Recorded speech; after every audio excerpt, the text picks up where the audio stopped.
Thanks, Chair. Ms. O'Reilly, thank you very much for both your report and for coming today. I did try and read a lot of it. Certainly, if I'm reviewing another one in a few years' time, it's very technical. I know there's a lot of technical law in there, but I have to say, it's not written in the most accessible way. I wonder if something you might look at for the next time. Misunderstanding of information. Yeah, exactly, Chair. I have to say, I just found it. I found it difficult to digest. It might be something you might just take a look at. And I have to say, I find this quite an excruciating exercise as well. It's like doing Leaving Cert. I won't even say honours maths, but it's like doing Leaving Cert maths when you get to do this. It is, and you see there are a few of them that I had to even now read very closely, partly because we did this a while ago, and also because there are so many of them in it. I take your point. And we will take your point, and we will attempt to make it clear. And again, I was grateful to Deputy Fleming for making it clearer earlier on. I suppose you kind of fight fire with fire. A particular type of language is used in the reports, and so I suppose you have to speak to that particular kind of language as well. Yes, but I know it's not very publicly accessible. I accept that. I understand. Thank you. There's a few areas I'd like to get your thoughts on. The first, I'd like to go back to this issue of culture. Because obviously we can have all the mechanisms, the correct mechanisms we like, but any human system knows how to game most of those mechanisms. And I was quite taken, for example, by finance taking 3 years to get back. Can I ask, are there particularly good or less good areas within the public sector or departments that you have found in this work? In this particular exercise? Yeah, or generally. I mean, we're all interacting with departments all the time. I know the departments who I find very useful in terms of giving information, and I know the departments, or at least bits within those departments, that go to great lengths to ensure you get nothing. And maybe it's not a fair question. I don't know. If you're not comfortable answering it, that's fine. But I would be genuinely interested in your view. I do try and answer everything I'm put. It tends to be hard to sort of put it in the context of this department or that department. I find actually, the revenue commissioners, for example, can be remarkably, good to deal with. They've certainly upped their game in relation to their processes recently in the last number of years. I obviously, because of the way justice is set up in relation to the protections that it is afforded in relation to the records that it has under FOI, and also by virtue of the fact that key areas are outside of the remit of the Ombudsman. I mean, it tends not to give as many records out simply because it isn't legally obliged to. I mean, I do think that there is a culture within the Department of Justice, and I don't like to keep sort of harping on about that all the time, which does go back to, I suppose, the history of the state, the fact that, they find it perhaps, as I said earlier, hard to trust in bodies outside of their own culture to make what they would see as the right decisions, because we might not be aware of this factor, that factor, and the other factor. I obviously don't agree with that.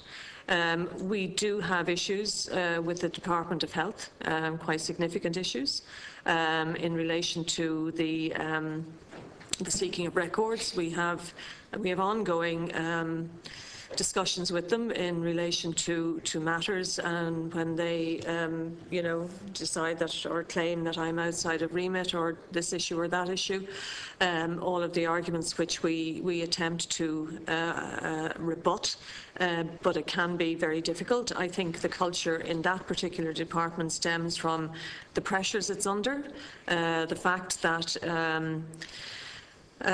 it is continually fighting, it appears to me, on so many fronts. The fact that it is formed in a particular way, or the health service is formed a particular way, and then a few years later it changes, and so the personnel changes and so on. So it's like trying to grab onto a moving object. It, just never stands still, and it's very difficult. So I suppose in terms of the cultural issues, I suppose justice and health might be the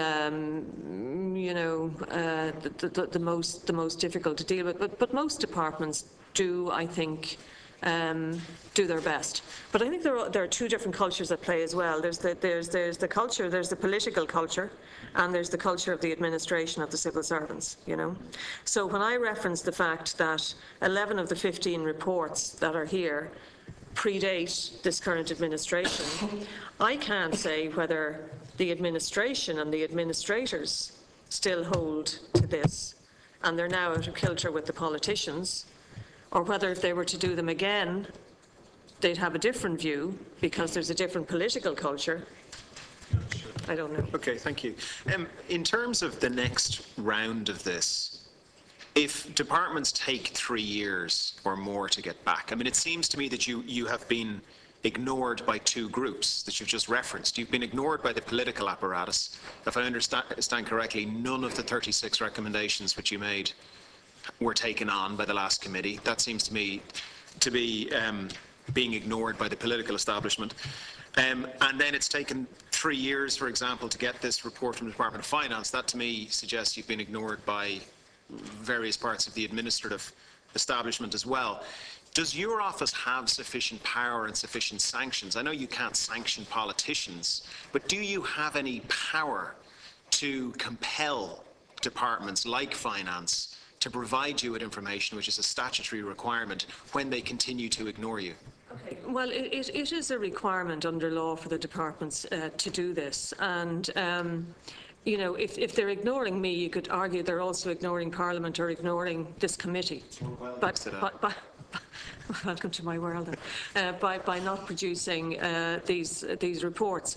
Sometimes we get involved in issues with departments or public bodies, and we know that it is a long play. All right, that you might get slapped back at the beginning, but that over time you will, as I said, win the war. I mean, I was obviously stated my disappointment at what had happened before in relation to the committee. There were a few other incidents that took place during the last administration which could potentially have had a detrimental effect on the ability of my office to work well and effectively on behalf of the citizen and the people in this country. One of them was the Lost at Sea report, which we're certainly not going to go back into this time, when again a committee split on party political lines, rejected whatever agreed with the department, and that was it.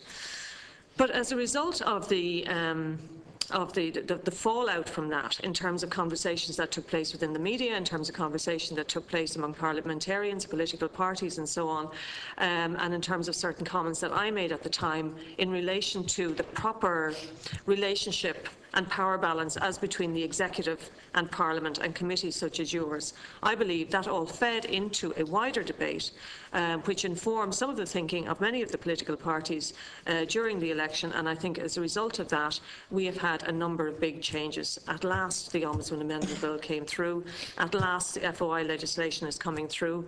For the first time I have, as Ombudsman, a dedicated committee, which is the Committee of Investigations and Public Service Oversight. And all of that, I would submit, stemmed from the fallouts from either the particular issue I had with this committee or the other ones, which engaged the political mind and the public mind, and over time had an excellent result. So I can obviously have to deal with setbacks such as those that happen, but at every occasion I use those occasions to name what is going on and to say, this isn't a kick at me, this is a kick at Parliament, or it's a kick at the people, and it's down to Parliament as the custodians of all of this to decide what they're going to do about it. I play my role, then I step back, and then it's up for others then to step forward to the plate. Thank you. And I agree. Thank you very much for that. Can I ask you on NAMA? There's two specific recommendations I'd like to talk to you about. One is NAMA and one is the Credit Institution Scheme, both in finance. and your recommendation is that both of these institutions are FOIable within the protections, obviously, of the Act. Can we start with the credit institution scheme? I guess I have the same question on each. And the question is, and I'll give you an example in a sec, but the question I'd like your thoughts on are, what should be available that isn't? So I imagine you would say, for example, within NAMA, there are things that should not be publicly available for legitimate commercial sensitivity reasons. Let me give you an example of something I'm dealing with, or try to deal with, in the credit institution scheme, the deposit guarantee scheme. It is not possible to find out how much money was guaranteed by the 100,000, by the deposit guarantee scheme in September 2008 per institution. And the reason being given is commercial sensitivity. Now, this is something that happened 5 years ago, and it was a public guarantee of private funds. And the Department of Finance maintains that that is commercially sensitive, which to me is absolute nonsense. And under NAMA, there's sort of... Records would be held by Finance, are they? Well, it would be. Yeah, no, sure. Finance have the information. They refuse to release the information because apparently it is commercially sensitive how much covered banks were holding in deposits up to 100,000 5 years ago. So that's an example of what I'm dealing with as a parliamentarian. But what I'd be very interested in is your view, both for NAMA and under the credit institution scheme, as to the type of information you think should be FOIable that currently is not, and hence your recommendation in your report. Right. In relation to your first point about you don't know, you can't find out the amount of money that was guaranteed. I mean, the records are held by Finance, so you made an FOI request. I'm not sure whether you appealed it or not, or... No, we looked at a PQ. It turns out actually that Brian Hayes, then Deputy Brian Hayes in opposition, asked, and they said, sorry, this is confidential information, you can't have it. Well, you know, I couldn't make a judgment on that without obviously hearing their arguments, without it being appealed to me. If it were appealed to me, obviously I'd listen to what they had to say, why they thought it was commercially sensitive, look at the public interest concerns in relation to it, and make a judgment on that. In relation to what records would be revealed, well, the first thing that would have to happen would be that, you know, when they come under FOI, they will have to produce what are known as was it the section 15 and 16 manuals, which give a general glossary, if you like, of the records that they hold, the sort of things they do, the processes that they have. So that will give an indication to anybody looking in at the type of records that could be got. Obviously, the records will be everything from personnel to procurement to, correspondence with the department, with the revenue, with people trying to buy property, everything, you know, everything. So everything is potentially FOIable.